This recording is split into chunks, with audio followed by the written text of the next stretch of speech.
Hi friends, this is Venkatesh Devasani. ఈరోజు మనం discuss చేయబోతున్నటువంటి ముఖ్యమైన కరెంట్ అఫైర్స్లో భాగంగా ఈరోజు మొదటి టాపిక్ చూడండి. ఐఐటి మద్రాస్ అనేది వార్తల్లో నిలవడం జరిగింది. ఎందుకోసం వార్తల్లో నిలిచింది ఐఐటి మద్రాస్ అంటే, ఐఐటి మద్రాస్కు సంబంధించినటువంటి ఇంక్యుబేటర్ అయినటువంటి సోలిమాస్ కంపెనీ వారు ఒక రోబోను తయారు చేయడం జరిగింది. ఏంటి ఈ రోబో ఉద్దేశం అంటే, సెప్టిక్ ట్యాంకులను క్లీనింగ్ చేయడమే దీని యొక్క ముఖ్య లక్ష్యం. అలాంటి సెప్టిక్ ట్యాంకులని క్లీన్ చేసేటువంటి ఉద్దేశంతో ఈ రోబోను అయితే ఐఐటి మద్రాస్ వారు రూపొందించడం జరిగింది. అయితే దీనికి సంబంధించి స్పెషాలిటీ లేదా ప్రత్యేకత ఏంటి అంటే, దేశంలోనే తొలి సెప్టిక్ ట్యాంక్ క్లీనింగ్ రోబోగా ఇది రికార్డ్ అయితే సృష్టించడం జరిగిందని గుర్తుంచుకుంటే సరిపోతుంది. ఎగ్జామినర్ ఏమని అడుగుతారంటే, దేశంలోనే తొలి సెప్టిక్ ట్యాంక్ క్లీనింగ్ రోబోని ఏ ఐఐటి వారు రూపొందించారని అడగడానికి అవకాశం ఉంది. కాబట్టి ఐఐటి మద్రాస్ అని గుర్తుంచుకోండి. ఇంకా ప్రత్యేకంగా గుర్తుంచుకోవాలి అంటే, ఐఐటి మద్రాస్కు సంబంధించిన ఇంక్యుబేటర్ స్టార్టప్ కంపెనీ అయినటువంటి సోలిమాస్ వారు దీనిని రూపొందించారు లేదా అభివృద్ధి చేశారని గుర్తుంచుకోండి. అదేవిధంగా ఈ రోబోని హోమ్ సేఫ్ ఆటంగా కూడా పిలవడం జరుగుతుంది. కాబట్టి చాలా ఇంపార్టెంట్ అండి. దేశంలోనే సెప్టిక్ ట్యాంక్ని క్లీన్ చేసేటువంటి తొలి రోబోను రూపొందించినటువంటి ఐఐటి అంటే మద్రాస్ అని గుర్తుంచుకుంటే సరిపోతుంది. మరొకటండి, Khelo India winter games. Exam point of వ్యూలో స్పోర్ట్స్కు సంబంధించి వీటిపైన తరచుగా ప్రశ్నలు అయితే రావడం జరుగుతుంది. కాబట్టి ఇటీవల కాలంలో ముగిసినటువంటి ఖేలో ఇండియా వింటర్ గేమ్స్ గురించి డిస్కస్ చేద్దాం. 2024 సంవత్సరంలో నిర్వహించినటువంటి ఖేలో ఇండియా వింటర్ గేమ్స్ అనేవి ఎన్నవ ఎడిషన్ అంటే మాత్రం 4వ ఎడిషన్ అని గుర్తుంచుకోండి. అలా ఖేలో ఇండియా వింటర్ గేమ్స్ 2024కి ఆతిథ్యం ఇచ్చిన రాష్ట్రం లేదా కేంద్రపాలిత ప్రాంతాలు ఏవి అంటే జమ్మూ కాశ్మీర్ మరియు లడఖ్ అని గుర్తుంచుకోండి.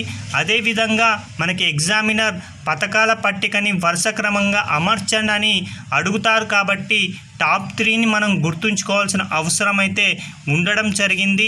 ఖేలో ఇండియా వింటర్ గేమ్స్ 2024లో భాగంగా పథకాల పట్టికలో మొదటి స్థానాన్ని సాధించినటువంటి జట్టు ఏంటి అంటే, ఇండియన్ ఆర్మీకి సంబంధించినటువంటి జట్టు ఏకంగా 21 పథకాలతోటి తొలి స్థానాన్ని సాధించింది. అదేవిధంగా 2వ స్థానంలో కర్ణాటక రాష్ట్రం నిలవడం జరిగింది. 3వ స్థానంలో మహారాష్ట్ర నిలవడం జరిగింది. కాబట్టి ఖేలో ఇండియా వింటర్ గేమ్స్లో తొలి స్థానం అంటే ఇండియన్ ఆర్మీ, 2వ స్థానం కర్ణాటక, 3వ స్థానం మహారాష్ట్ర అని గుర్తుంచుకుంటే సరిపోతుంది.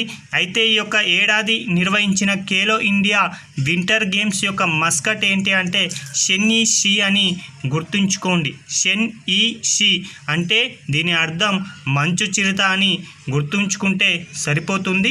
అయితే ఈ యొక్క ఖేలో ఇండియా వింటర్ గేమ్స్కు సంబంధించి ఈ పథకాల పట్టికలో మన తెలంగాణ స్థానం ఎన్నవది అంటే 7వ స్థానంలో నిలవగా, ఆంధ్రప్రదేశ్ వచ్చేసి 12వ స్థానంలో నిలవడం జరిగింది. ఎగ్జామ్ పాయింట్ ఆఫ్ వ్యూలో చాలా ఇంపార్టెంట్ అండి. 2024లో నిర్వహించిన ఖేలో ఇండియా వింటర్ గేమ్స్ అనేవి 4వ ఎడిషన్కు సంబంధించినవి. ఆతిథ్యం వచ్చేసి జమ్మూ కాశ్మీర్ మరియు లడఖ్లు ఆతిథ్యం ఇవ్వగా, పథకాల పట్టికలో ఇండియన్ ఆర్మీ, కర్ణాటక, మహారాష్ట్ర నిలవడం జరిగింది. మస్కట్ షెన్ ఈ షీ అని గుర్తుంచుకోండి.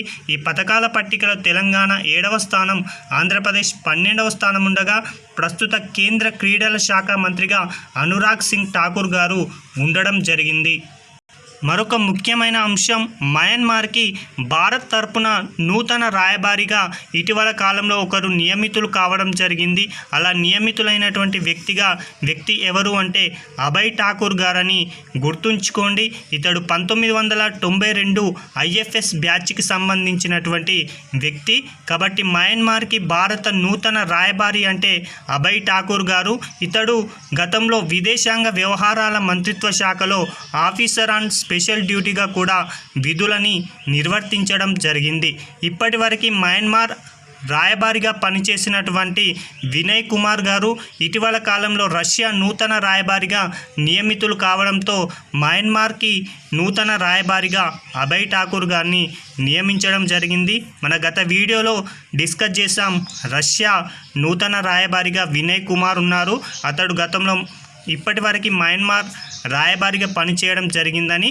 కాబట్టి అలా మయన్మార్కి నూతన రాయబారి అంటే మాత్రం గుర్తుంచుకోవాల్సింది అభయ్ ఠాకూర్ గారు. మరొక ఇంపార్టెంట్ క్రీడా అంశం అండి, ఎగ్జామ్ పాయింట్ ఆఫ్ వ్యూలో చాలా సార్లు అడిగినటువంటి ట్రోఫీ సంతోష్ ట్రోఫీ. దీనిపైన సెంట్రల్ లెవెల్లో అయినా స్టేట్ లెవెల్లో అయినా ఇలాంటి క్రీడా అంశాలపైన ఎగ్జామినర్ అడుగుతున్నారు. ముఖ్యంగా ఇది ఒక ఫుట్బాల్కు సంబంధించిన టోర్నీ కాబట్టి దీనిపైన కూడా చాలాసార్లు ప్రశ్నలు అయితే రావడం జరిగింది.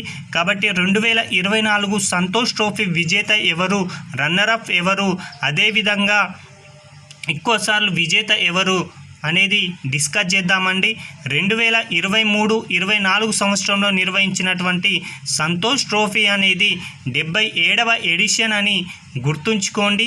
ఈ యొక్క సంతోష్ ట్రోఫీ అనేది దేశవాళీ ఫుట్బాల్కు సంబంధించినటువంటి ఒక టోర్నమెంట్ అని గుర్తుంచుకుంటే సరిపోతుంది. సెంట్రల్ లెవెల్ ఎగ్జామ్లో ఎలా ప్రశ్న అడిగారంటే సంతోష్ ట్రోఫీ అనేది క్రింది ఏ క్రీడా అంశానికి సంబంధించిందని అడగడం జరిగింది. కాబట్టి ఫుట్బాల్ క్రీడకు సంబంధించింది. 2024లో నిర్వహించినటువంటి ఎడిషన్ ఎన్నవది అంటే 77వ ఫుట్బాల్ సంతోష్ ట్రోఫీ అని గుర్తుంచుకోండి. ఇది ఎప్పుడు నిర్వహించారంటే 2023 అక్టోబర్ 8 నుంచి 2024 మార్చి 9 వరకు ఈ యొక్క క్రీడలనైతే నిర్వహించడం జరిగింది. ఈ యొక్క టోర్నమెంట్లో పాల్గొన్నటువంటి మొత్తం జట్లు 38 జట్లు పాల్గొనగా 122 మ్యాచ్లనైతే నిర్వహించడం జరిగింది.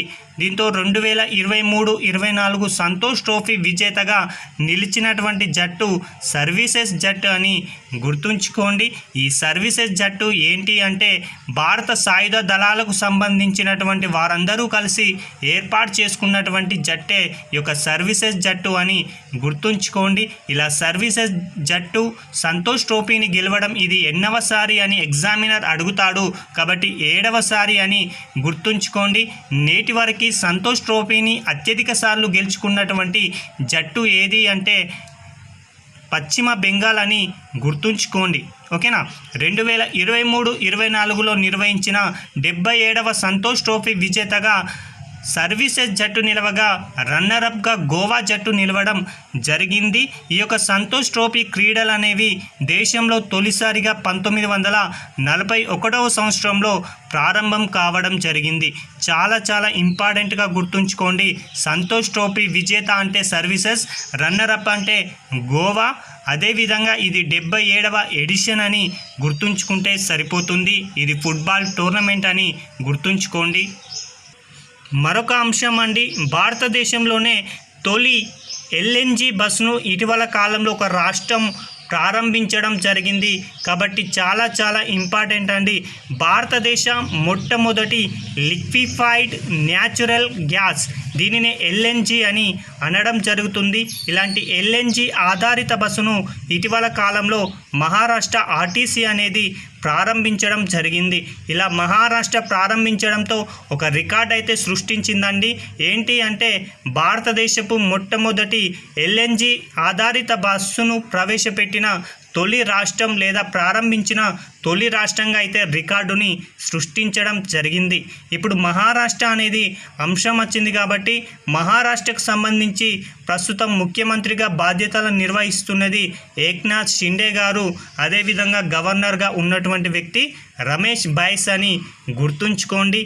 అదేవిధంగా ఇక్కడ ప్రస్తుత కేంద్ర చమురు, పెట్రోలియం మరియు సహజ వాయువు మంత్రిగా ఉన్నటువంటి వ్యక్తి హర్దీప్ సింగ్ పూరి అని గుర్తుంచుకోండి. ఇవండి ఈ రోజుకు సంబంధించిన ముఖ్యమైన కరెంట్ అఫైర్స్. ఈ కరెంట్ అఫైర్స్కి సంబంధించిన పీడిఎఫ్లని మన టెలిగ్రామ్ ఛానల్లో అప్లోడ్ చేయడం జరుగుతుంది.